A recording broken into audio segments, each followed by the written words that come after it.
You haven't thrown the shirt away. I haven't worn this shirt. Maybe I wore it once or twice, but I don't think so, Jason. I think the last time I had this on was when I saw you. That was the craziest thing ever. But that let us know how connected that we are. Yeah, there you go.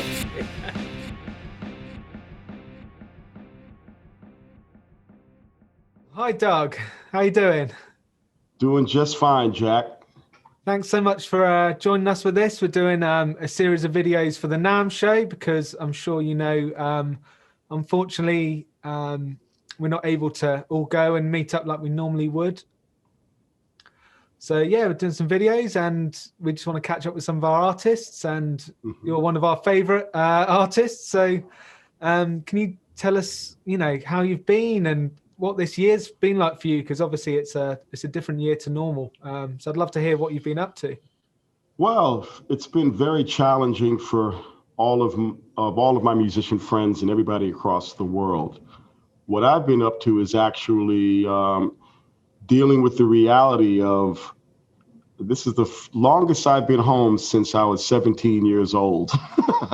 And that being said, it's been like I'm looking at this time frame as to be able to say, what can I possibly do to keep myself engaged, not complain, share my voice with my fellow musician friends and family, and just try to catch up on things that when, in life, you just kind of like continue on these paths, and then you realize that you have things that need to be attended to, and you just, you find this escapism as a musician. I got to go on the road, I got to go in the studio, so on and so forth. So this has been an opportunity for me to actually catch up on things that I should have caught up on years ago. So, but it's also been busy for me. As a session musician over the years, a lot of folks now are recording at home, and realistically, this should be a renaissance of new great music coming out, hopefully from this period, looking at it like that. Guitar sales are up, hopefully string sales are up, so on and so forth. But I've been recording a lot at home, just from various artists that have sent me, that have had a request, Doug, can you play some bass on this or produce this or mix that, so on and so forth. So have you been working like that for the past 2 years, 3 years, decade or so anyway, recording session work at home? Yeah, I've been doing that for quite some time. And it's been, so far so good. I can't complain. Thankfully, my career has some time attached to it. And there's been various artists that I've worked with in different styles of music. So it's given me an opportunity to be able to continue to have a conversation with artists that I've known from, let's just say, from the Sugarhill Gang and back in those days, to working with, obviously with other current artists right now that are over in Europe. Let's just, for example, an artist named Taria.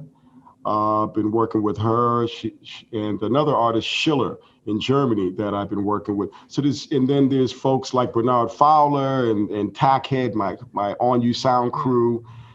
So the family is we're all active, and we're still, and everybody's finding a way to survive this time frame, and hopefully reflect on the reality of what's really going on this planet. And what is our voice? What are we trying to say from the heart, as a human being and as an artist? Yeah, the artists a lot of times are the ones that are the messengers. Mm-hmm. And if we look back at history in this country, like in the 60s, there were challenges, but it was the Marvin Gaye's, the great bass lines from James Jamerson, or Bob Dylan's lyrics that were echoing through the days and the weeks and the months and the years, and we needed their voices and voices of unity. And from that came great songs that were written and are still very vibrant to me right now. And it's been challenging, yes. Am I looking forward to getting back on the road? It would be nice, but there needs to be we need needles and arms. We need to be able to come up with a sense of everybody needs to come to a point of reality of what's happening, and find a way so that when any human being leaves their home, they can actually go out and feel safe, to know you're going to come back home, hopefully, where you haven't, where you haven't infected somebody with the virus, or they haven't infected you. So challenging, yes. But I'm thankful to be here, and I'm glad to be able to still be a part of the community and talk to the lovely folks at Rotosound in NAMM 2021. I think, as you kind of said there, we are fortunate in some way that we're in this time where we've got the technology to have this community and to be able to work and collaborate, or just hang out with people that you've known for years, like you said, over video call, or be able to just work on projects without being in the same room, within the same studio. I'm interested in, just from what you said right at the beginning, that you've found that time. It's the longest you've had off the road, and you found the time to kind of do some bits. Are there some other bits which aren't music related that you've found the time to do? Well, also, it's like just kind of reflecting on what I've been able to do with different people over the years and document that. So as we're doing this Zoom call, I've been fortunate to work with some of my friends over the years, and we're trying to document some of the events that took place in our lives, some of the musical events, and also the real life events. So that being said, for example, my years at All Platinum Records / Sugarhill Records was very influential to me. And as it unfolds, what took place in that world changed the world, actually, in a sense, from what hip hop did, and how it was able to punch a hole through the actual kind of like record industry of what was the norm for the industry. When a song like Rapper's Delight came out, which was, an interpretation of Bernard Edwards' Good Times, it kind of changed the whole, it shifted the world. It was kind of like the polar cap started to shift a little bit. And it was a very exciting period, because I was able to be in an environment with very skilled musicians and very skilled engineers, producers.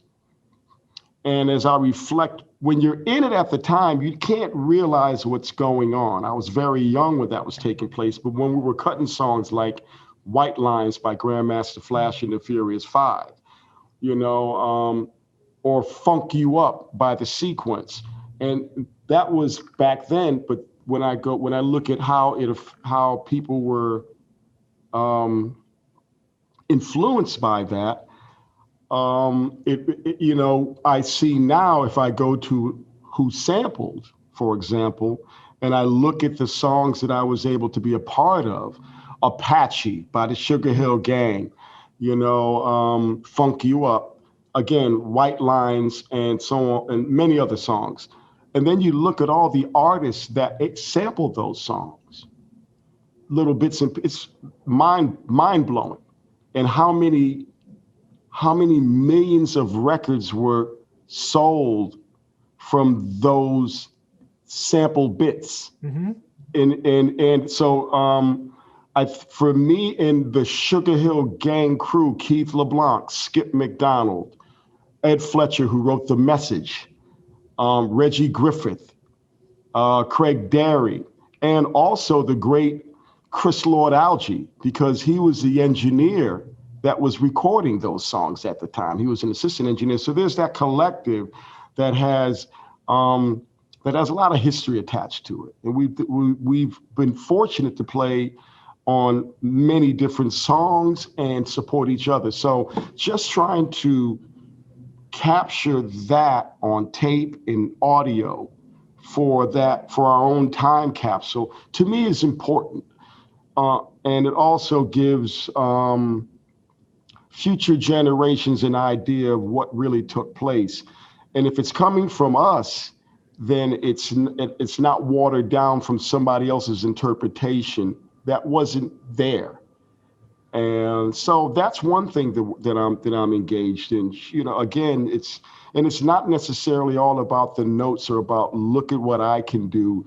It's a we thing right now at this stage of my life. What can we do as friends to be able to reflect and also engage in something that keeps us busy, get together on the weekend, have a chat, and it's not based on the industry driving us to do something based on the urgency of how things unfold. Oh, we have to do a record, we have to do it at this time. So now you can do things in a more relaxed state, but you're also challenged with time. Because time's not everybody has an expiration date that's going to kick in. So it's important to be able to be mindful of what's happening. But I'm enjoying that. I'm enjoying just documenting, filming, and doing that. Plus, also, I'm actually engaging in doing Wimbashes, but virtually. I do these, and there's been the Wimbash that's been ongoing we're almost going on 16, 17 years or something like that. And that's always been a lot of fun. It's not like a family reunion globally. So it's given us the opportunity to get together with your mates.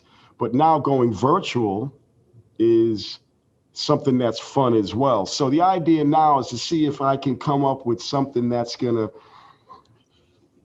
be like a series, but also engaging. It's kind of, do something that can keep the Wimbash vibe going on, but also kind of like have it where it's something where when you watch it, you're not like getting bored. Kind of run it like a Netflix series or something like that, where there's kind of all these different things going on, because everybody's attention span is it's not as it's people want to see things. They're used to seeing so many things quick. So I'm working on engaging in virtual Wimbash so that I can keep in touch with some of the new players coming up, and also gives me an opportunity to see what's happening out in the world, and also we can have a chit chat with friends and our mates, globally. So it's good. Is there kind of a rough date that you might have for that going? Soon coming up. Something's going to be very, very soon. It'll blast out. So. And the Sugarhill thing, was that something that started internally with you guys? It was just a passion project, or is it something that you've got that someone's come to you with an intention of it perhaps being made into something that's going to go out as a documentary? Or is it just for you guys? We'll see. The thing is, it's starting from a good place, which is just getting the crew and the guys together, and that's the key. But it's time. Let me put it like that. It's a good time for things to happen in that world. And it's also a time of education, because you'll be surprised how many people don't know the truth of what was going on, or how things unfolded in other artists, where they're using our samples and they have no idea who the band is at all. Clues. Okay. So it's good to be able to now have a conversation to just get some clarity in some of the things that took place. And like you say, first-hand accounts. It's always better. It's good to see, it's good to see that's the kind of thing going on. So you've been really great at NAMM. We've always, you've always said hi to the company, hung out, done meet and greets, those kind of things. I'm interested in if you know like how many NAMMs you've been to in the past, and if you've got any kind of memories that stand out. Well, let's see. Let's do some math. Probably like I started going to NAMM in 1986, so that would be somewhere like 35 years ago. Yeah. And that was, it was like, when back then, it probably took me a week to recover from the NAMM shows that were happening, like whether it was in Los Angeles, or then they had them in Chicago. Yeah. And those are the, at that time, when I first went, you never forget, because you remember the excitement of getting on a plane, and who's on the flight? It was Leslie West. He passed recently, and and getting on a flight with T.M. Stevens, my good friends, and the Tackhead Boys. And here we are, we're going to NAMM.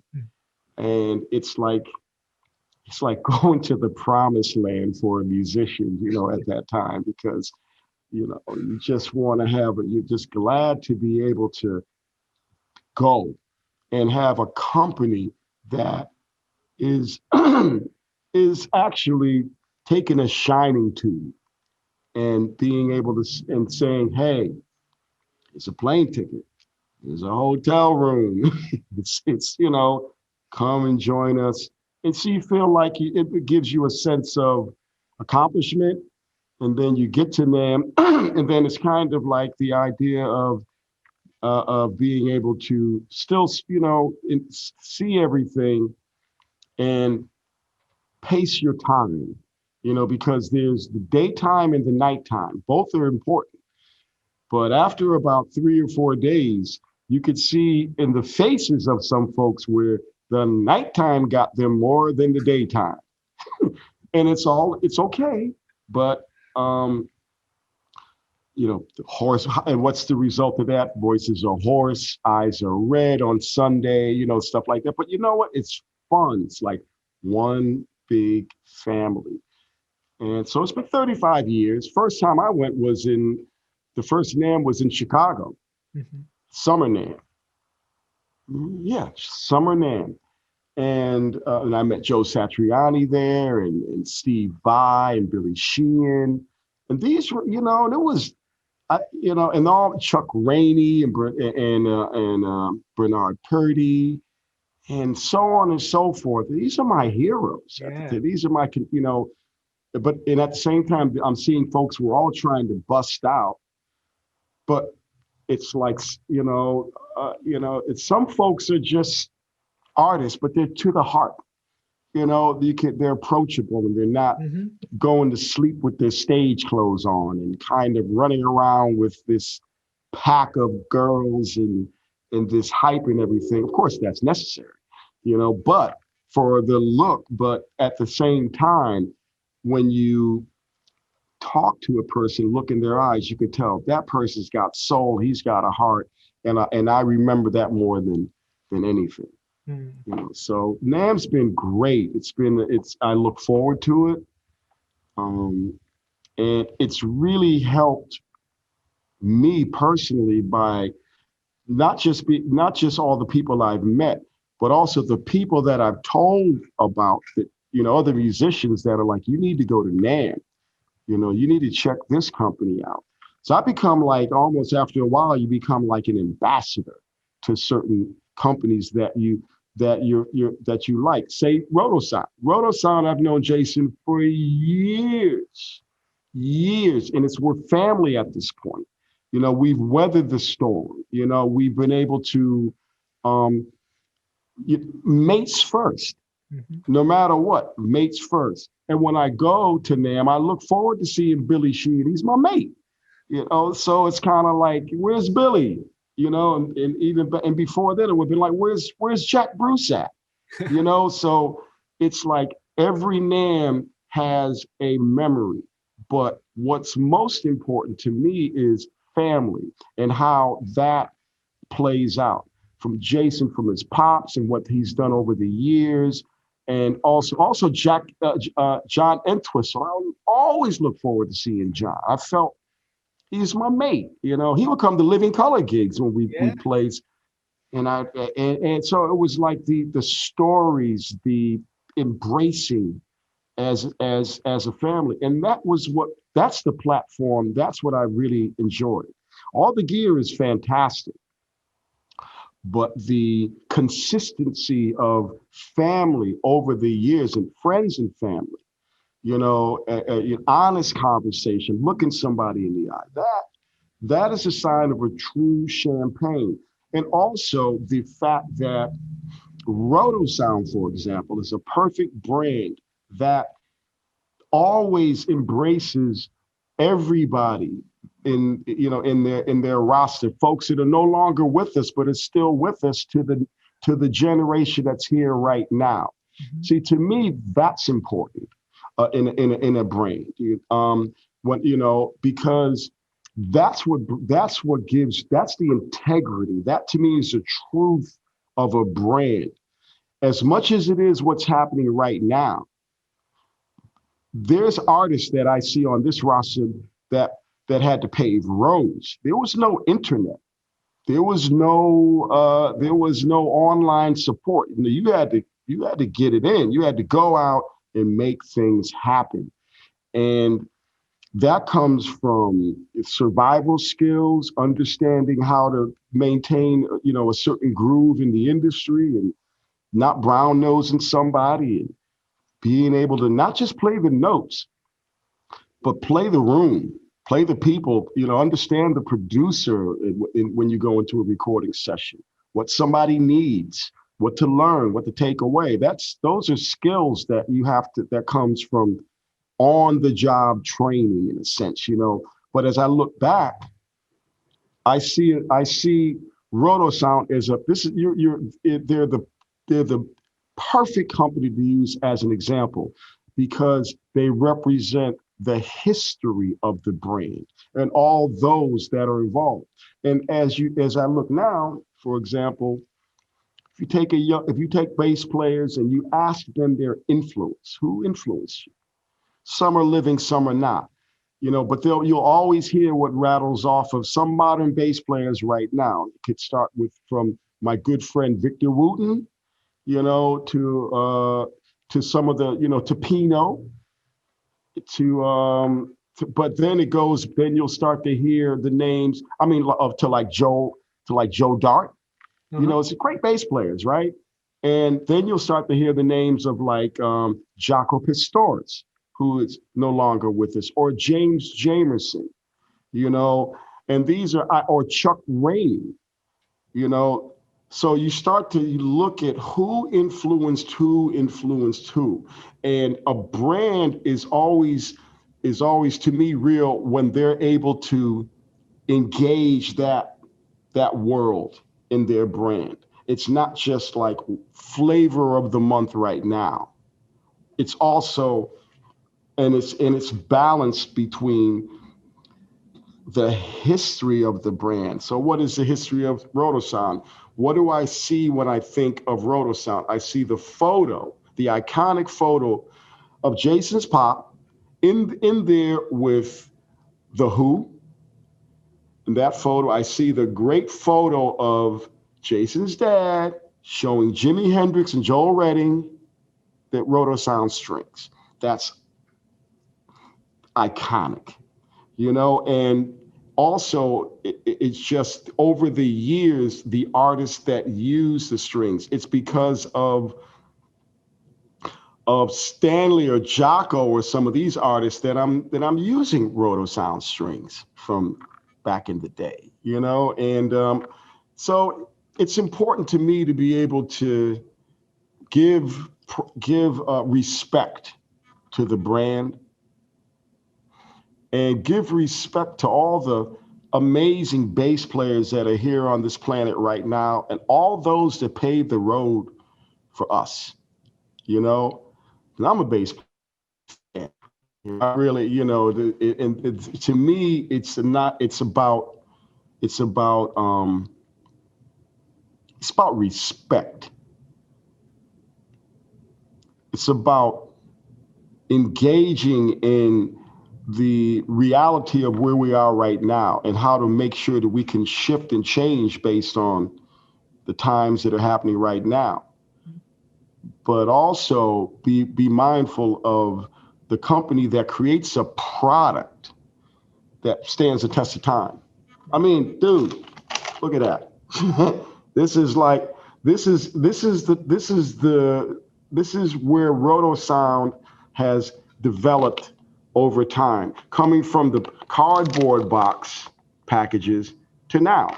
And so you have to engage in the reality of change in time, but strings still have the same formula, still made great. And that's why I use them to this day.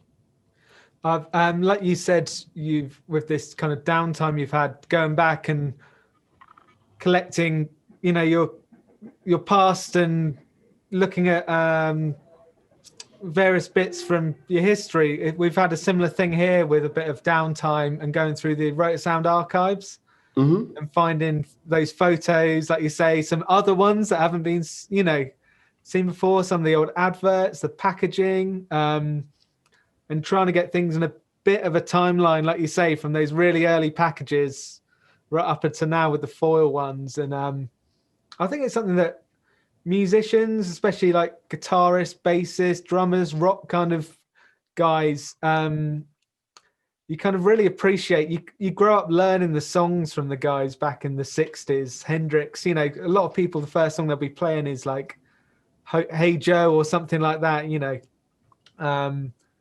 and it always sticks with them. And then all the musicians, like you say, down the line who have been the big influences up till, you know, yourself, and going forward, there'll be more Rotosound musicians that that will go on to influence other people. I think we're so lucky to just be able to work together and like help each other out and hang out and do this kind of thing. You know, it really is special.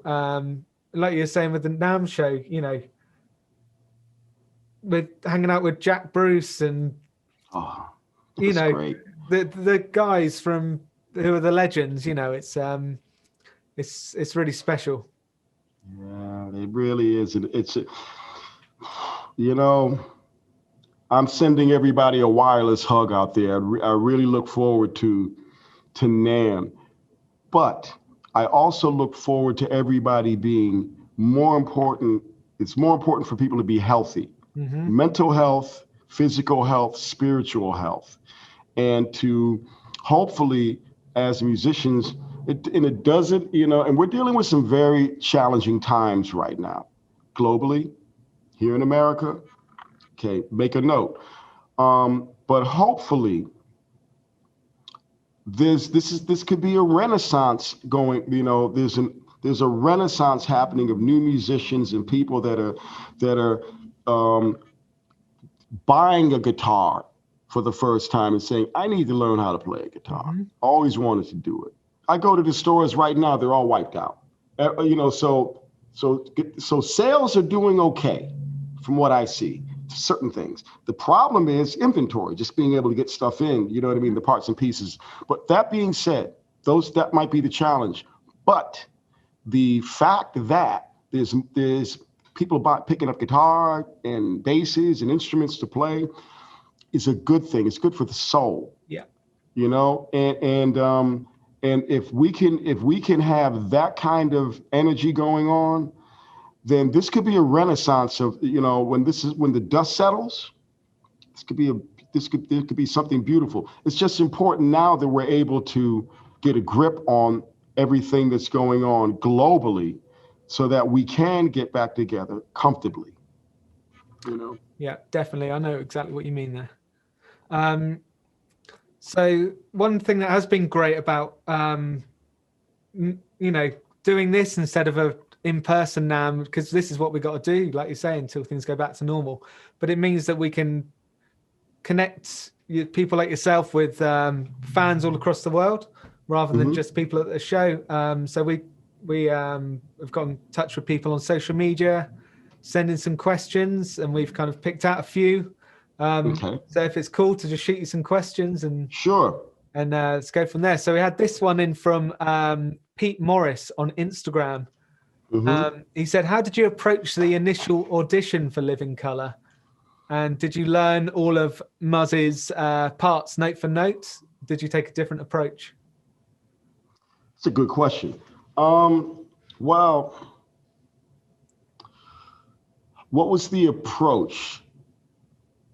This is how it all went down. I'm in London. I'm actually in the studio with the Stones at the time, just hanging out. And I get a call from Will Calhoun. And he's actually coming over to do a bass clinic, I mean a drum clinic. And I knew that. But he calls me. He's like, Dougie, we're looking to do a bass change, and I really like for you to be involved in the auditions. Cool.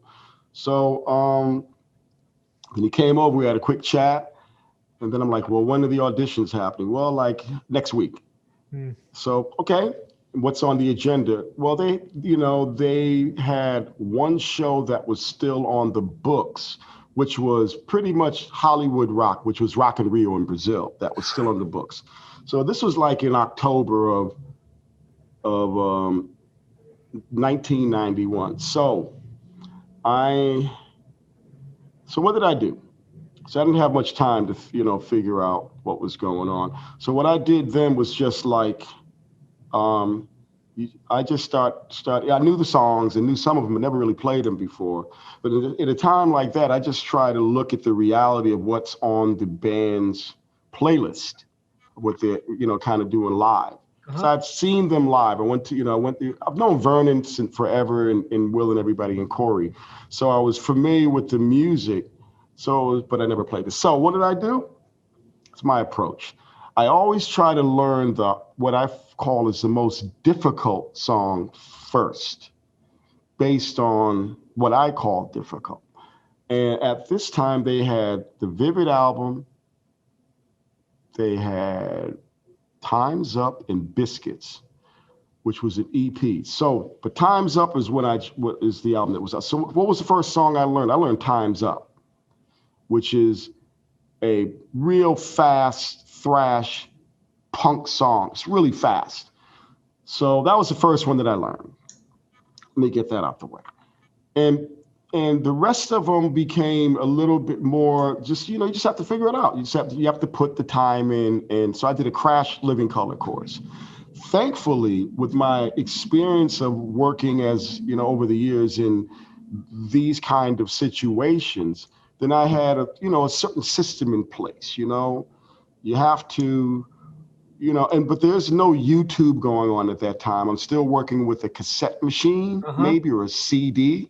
So it's not, so I just went in a Crash Living Colour course. You know what I mean? Okay, well, is there any particular songs, you want to do? Is there a list or something?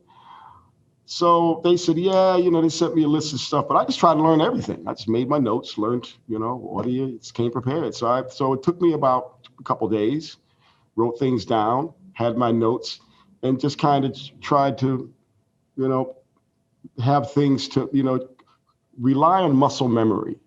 You know, don't be afraid. Go in and just kind of like, you know, don't dwell on the lines. Learn as well as I'm learning the song, I'm listening to the lyrics and I'm listening to what's happening. It's easy to just dive in and start learning a part, but you have to understand what's the conversation about, what's the attitude to take to play the part. And Muzzy has some great bass lines. You know, that's really, it's very, they're precise and they're detailed. And it's just so interesting how everything unfolded. So, you know, so basically I just went in and just prepared Cult, Time's Up, Middleman, Funny Vibe, songs like that, you know, a spread of songs that were on that list. Look, everything that they sent and some. So when I went to the audition, and I had to fly in because I was in the studio, I think with, I might have been in the studio with Annie Lennox at that time. So I didn't have time. And it's funny. Now, this is a side note. You know how they say things happen in threes? I got a call from in the same week. Same week. I'm in London. I'm in Muswell Hill recording with Adrian Sherwood at that time and doing other recordings.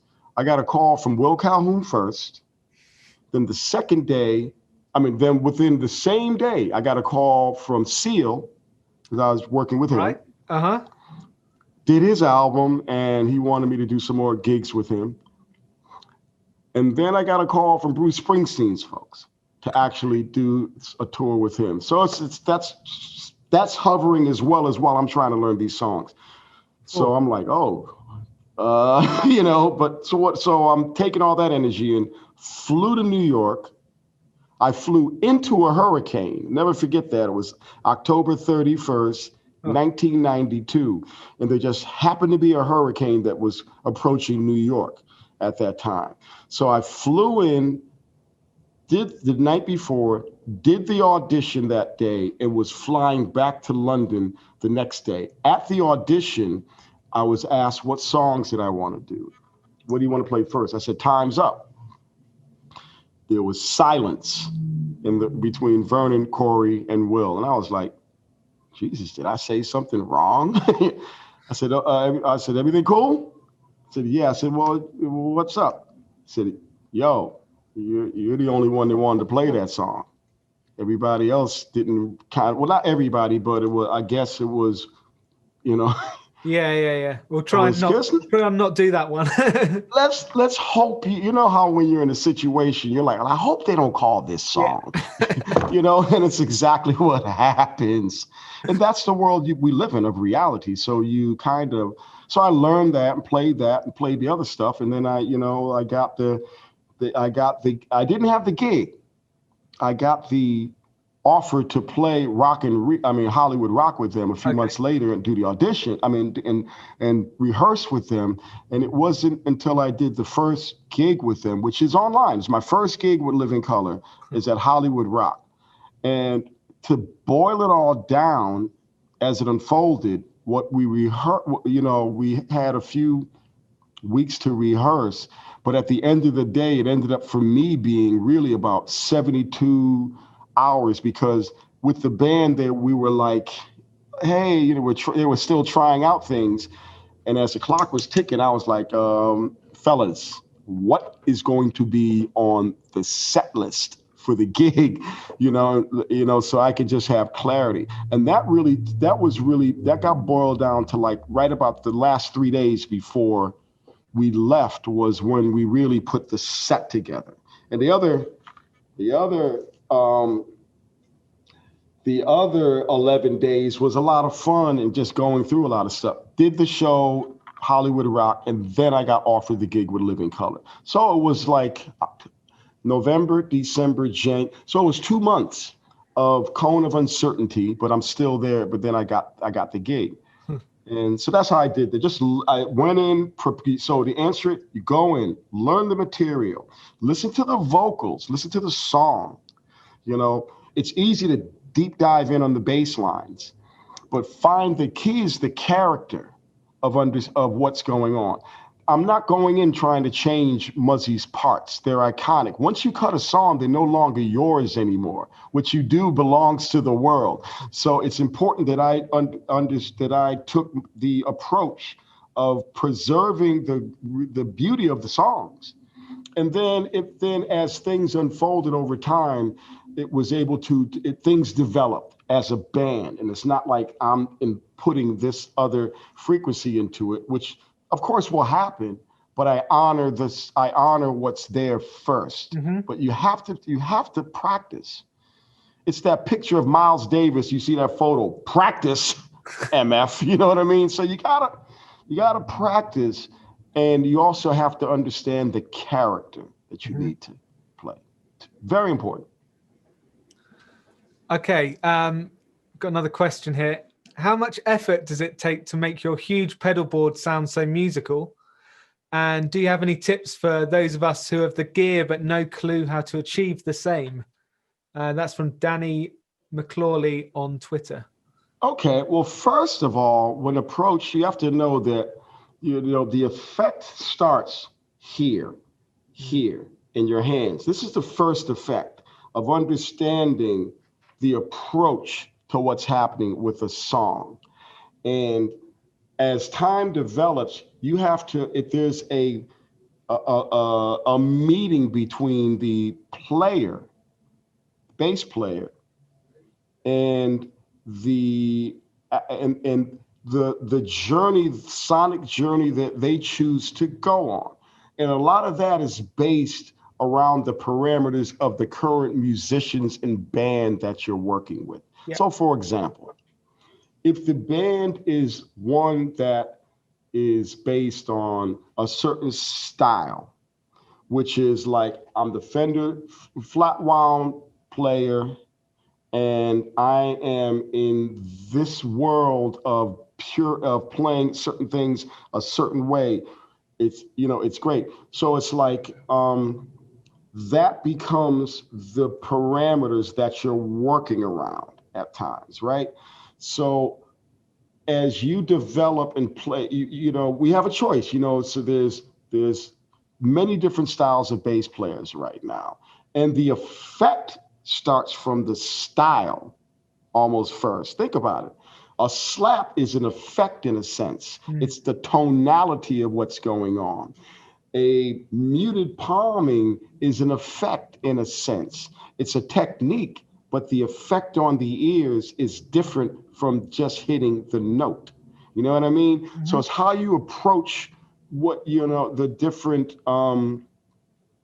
it's how you approach the song, the band you're in, and also and bands are funny, man, because bands are like, man, there's a lot of musical police officers out here. They will keep you into this world of like, this is what we do. This is how we play. Don't go outside of the box. And you also got to remember the bass player is always kind of like, and there's been a lot of forefronts of bass players have changed over the while, but we're the ones that, the lead singer is the lead singer. The guitar players up front, the bass players, we're the ones that are, there's a role to hold it down, but we're also the ones that gets the phone call after rehearsal. What the hell was that guitar player doing? What was Joe doing on guitar, or what was the drummer? We're kind of like Switzerland in a way. But the point is, it's like you have to understand what you want, what your sound is like, and what sound you bring to certain bands. So if the more artists that you're able to work with that are open to different sounds, even though they might have come from a different world, different, artists. For example, I worked with Annie Lennox. I was doing the Diva record. So now the song is, we just did Why, now we're doing Precious. So Joe Satriani had gifted me the first Whammy pedal. It's a prototype. And he's like, Doug, you're gonna love this. So I brought it to the studio and I'm messing around. I'm messing around with it. And Annie and I are chatting. And just tracks playing in the background. prepping it up. I can hear the track. I'm in the studio. I hear the track in the studio in the control room playing, and I had the whammy pedal. I'm just checking. I'm just kind of like messing with it. Whoa, whoa, whoa, whoa, whoa, whoa. And Annie turns around. She's like, "What's that?" I'm like, "Oh, it's a whammy pedal." She says, "I want that on the song." Right? And it's funny how things happen where, say, maybe it might have been a different reaction, because it's the artist, it is her. You're gonna go with the flow. Maybe somebody else in the room may not have, an engineer, an assistant engineer may not have liked it, but you also have to know how to play the room as well. You know what I mean, to kind of go with the flow. But she's like, "What is that? I love it. Let's get that on the song." And that's probably it was a prototype. So that's probably the first documented recording of a whammy pedal with a pop artist. And it was Annie Lennox. Yeah. And another example, Lauryn Hill, working with her. And I have this synth wah. I have a lot of pedals I have are all discontinued. So, and I'm in the studio. I'm at our house, and we're rehearsing, which we did a lot of. And I hit the synth wah on the song, and she just turns around. She's like, because it just engulfs the whole. It's just like a elephant came in. But I make it musical. I do it where I pop it in and pop it out, and it sounds like an earthquake, and people are looking around to see what happened. I use it for a laugh, And she's like, "What is that?" She loved it, and I'm like, "A synth wah. Play it again." I want that on everything. I said, "No, Miss Hill, you can't. It's not gonna sound good." And it's amazing. The women I've worked with have embraced the pedals more than most people. But the point is to answer the question, it's like band, artist, or a bass player. Also, sound is changing now. So I used to have a button back in the day that said, "I survived bass synth." And the reason why I had that is back in the day when the bass synthesizer came out, it was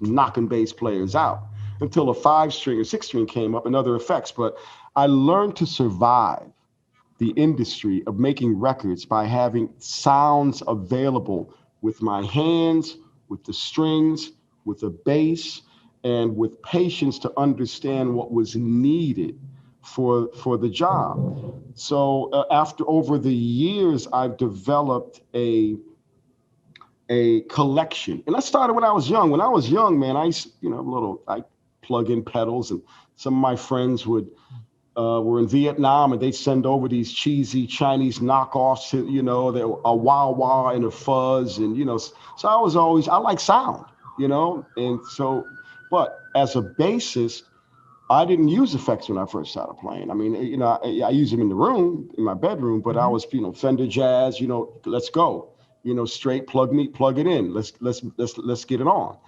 But over time, as Bootsy Collins, Larry Graham, Herbie Hancock with Chameleon, Miles Davis coming up, live in the corner, as people started to embrace sound. When you see John Coltrane, he always had about 3 or 4 different reeds in his mouth. And I would ask other players that work with him, Reggie worked with him, whatever, he said he liked sound. It's about, as much as it is the notes, it's the sound. Now, us bass players have the role, but now fortunately, if there's an opportunity to sonically do something that is memorable, Pino Palladino, when you hear the octave pedal kick in, why? And with the fretless, it's that sound that you like, that kind of captivates you. When you hear Larry Graham playing and he's got the fuzz going on, which he was doing all the way back in the 60s with Dance to the Music, it's the sound, it's that separation of some things that you're familiar with. So first of all, I'm the effect. You could take, give me one string and a bass, and I'm going to do the best I can to get whatever's needed for the job. But with the help of other devices, I can now continue just a sonic journey but also understand, you know, if I'm doing a Living Color song and I have all these pedals in, the only pedal that's really on is the Sands amp. Everything, I'm just dubbing myself. The only thing that comes is things just pop in and out. Mm-hmm. But it helps move the sound. It helps change the dimension. It moves things into 3D. Now, some might differ in that approach, but in a band like Living Color, where I'm able to work with Vernon and Will, who are both exploring sound as well, but we also understand the container of the song that we're playing, that we have to move around and also and present it. It's over the years we've created. We're like still playing, but also creating all the time, and that keeps things fresh. But it's a responsibility. What's the responsibility? If you're going to do something with a pedal, first of all, you better make sure that your bass is right, that you're using the right cable, that what are your pickups? Are they passive or active? Because it's easy to plug something in your bedroom and it sounds good. Well, then take it to a gig and see how it sounds then.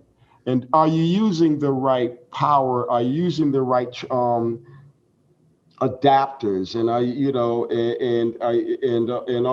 is the cable getting the right power? What do you really need? What's needed for the exploration of the band? Because here's the deal. Once something hits and there's something that has a certain sound, everybody's like, what's that? So when the Mutron came out, people were like, what's that? Envelope filter. Wow. Why? Because it emulated a Moog synth in a sense. What did that do? It gave the bass player the opportunity to have that as an extra voice. And it's the voicings that, as much as it is the being able to play the notes, it's also enhances your sound if that song if that song needs it. And most of the times, some things don't. But sometimes if it does, then you have some things that are available. So for me, I have a collection. Because I'm doing movie soundtrack and other things, I'm not necessarily looking at the bass as just a bass. I'm looking at it as one long string, and I'm looking at it to approach it where, like, how do the frequencies work when I'm for film score and for other artists? What do you need? And some artists are like, I need you to do this. I need you to do the main bass line, but do all that crazy stuff. Put some colors in it. I need your colors. And that comes from trust. And it comes from somebody hearing something going, oh, that's a keyboard. Oh, no, that's Doug. And then there's the folks that, oh, man, bass players shouldn't be doing that. And then other folks are like, no, man, it's not even about that. It's sound now. It's like you're creating. And that's how things happen. I mean, I saw Jocko and hanging out with him, and next thing you know, I see him looping, and he's got the acoustic head, and he's putting some distortion on it and flanging in chorus. I'm like, I'm not the architect. I'm just the recipient. Mm-hmm. I'm just listening. I listen to Jimmy and hearing all the stuff, and then I'm realizing, he's just working with a fuzz and a wah-wah, and then Eddie Kramer and Jimmy are in there, using the outboard gear to get sound, and I like it. So it's first and foremost, if you're going to do something, summarize it. There's a responsibility, because I've seen people fumble with gear because they're not, as bassists, and it takes up sound check in certain times, and things aren't balanced up, and the levels aren't right. You have to really spend time to understand what goes into what, how this pedal works. If you turn it on, does it pop in the PA? Does it do that? Do they all play in the sandbox together? And sometimes less is more in a sense, and always is. So for me, I use a lot of things now. It's just broken down to like maybe just my bass and a good solid Asterope cable or KMD, KWD cable or whatever. It's good clean cables, maybe going into a Sans amp. I've been using some dark glass pedals that are great. I like my Eventide pedals, but the bottom line is, over the years I've developed a sonic. I understand sonic frequencies, and I'm not afraid to continue moving forward. You know, but I also really first and foremost honor the song, or what's the job at hand. What do you need me to do? There are a slew of basses. What do you need? A wall bass on here? You need a Spectre on here? Do you need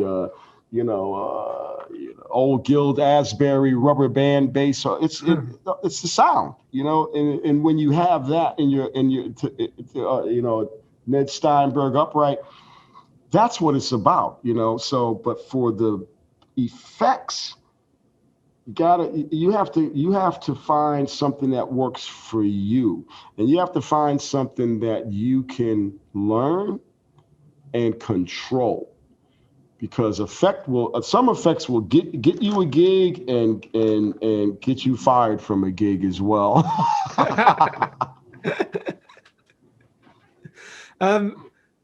Slightly along those lines as well, someone called that guy on bass on Instagram asked about how you use so many effects and how you use them without losing the low end.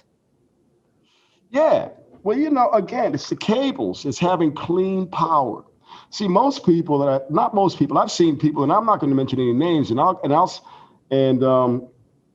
some that are developing, and I'll look and I'll see the pedal board. I'm like, why do you have a Christmas tree a cable, you know, as your power? And you're wondering why it's buzzing. You know what I mean? Why you have those cheap candy kind of like power cables, or, you know, electrical cables to plug in. So it's about things you don't think about. It's like I use, for example, I try to find the cleanest regulated power source that I could get, and the best cables, and even the cables that go to power my pedals. What grade are they? I try to find things that are the best. Those are the little things that add up to if you don't get that right, then it's going to be a problem, you know. And some basses are like the preamps that are in them are going to affect what's going into the actual pedal. So passive, or, you know, what circuit do you have that's in your bass? There's a lot of variables that you have to find what works, because it's not going to work with every bass. And here's the real tester. Here's the kicker. The one thing that I use as a test, to beta test, is you want to use an envelope filter. I'll tell you why. Because it'll give you a good idea of what's coming out of your instrument, you know, because and if you have because to get that envelope right, it requires touch, and it requires the right output coming from your bass. And also knowing, am I turning, if it's active, am I turning the bass up too much? So I use that as one of my testers. It's really an envelope filter, because that way I know how to adjust my bass. But it's also, I look at it like this. It's just logical. I have a pedal board that is in a sense, it's like putting together a little small synth. It starts off simply with the Sans amp and has any other tone, you know, like a distortion or overdrives first, and then it kind of goes into my bendy things.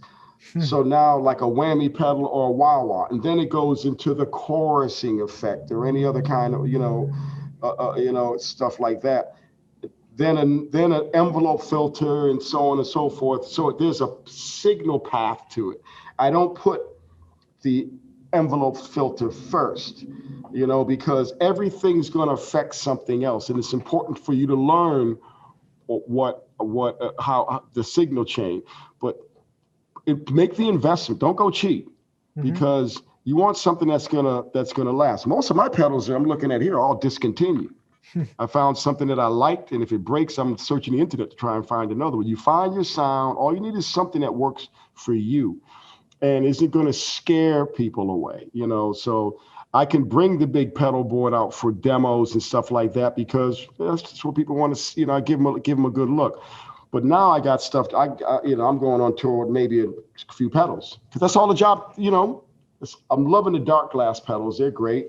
And I'm just, what does the job need? And what's going to, the days of lugging all this stuff around doesn't interest me. Right now, it's more about simplicity, but also what does the artist need?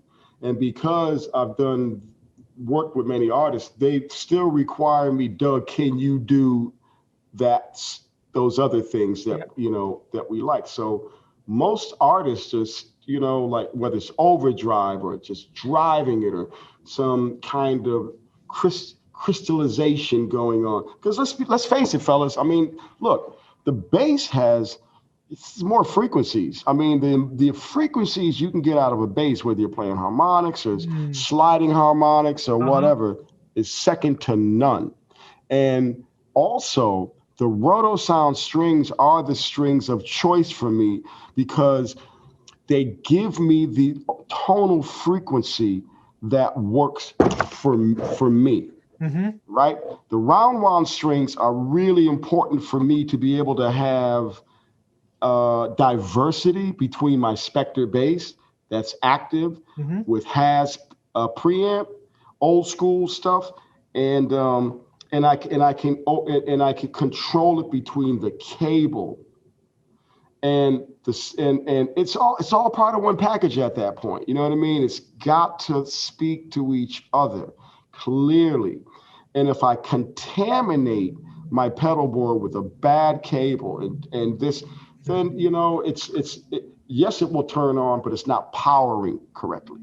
So I understand. It took me years. It took years and years and years to know. Set this up like this. All right, what's the job that I need to do? Okay, I'll just bring my bass, no problem.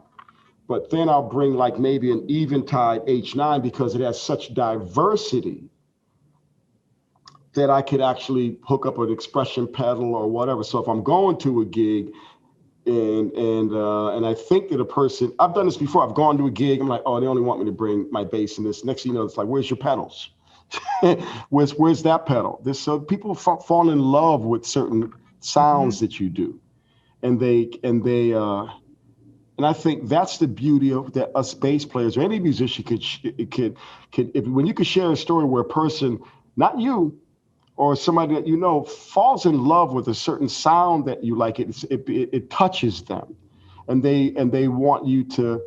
They want that feeling again, and that's a beauty. That's a great honor to know that what you've done, and it could, whether it's just playing straight or whether a pedal made them go, "What is that?" But as you said, it comes from you, and it's come from there first, and then coming through you, fingers, pedals, etc. Yeah, it's not even about the pedals. I tell people I'm the effect. Yeah. Look, give me an instrument. Let me fiddle around with it for a while, and I try to find where the frequencies are at. How low end can I get this Jamerson sound? Can I get this? It's got to come from your fingers. It's got to come from your mind. Everything starts here, but you also have to have enough patience to learn how to work with. No matter what instrument you have, there's something in it that you can that's good. And I don't get stuck on like, oh, well, this instrument sounds like that or what. I'm like, you just haven't played it long enough. You just got to mess around with it and figure out what it does do and have some fun with it. Cool. I'm going to go grab Jason because I know he wants to come say hi. All right.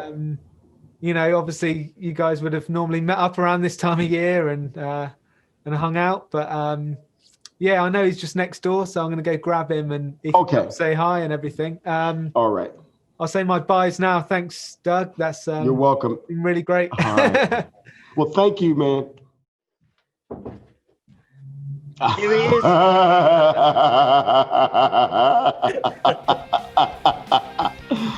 I need the hat. I just need the hat. Well, I got a couple upstairs, you know what I mean? I'll bring one for you, but I'm sending you a wireless hug, my brother, all the way from Connecticut. A NAMM wireless hug.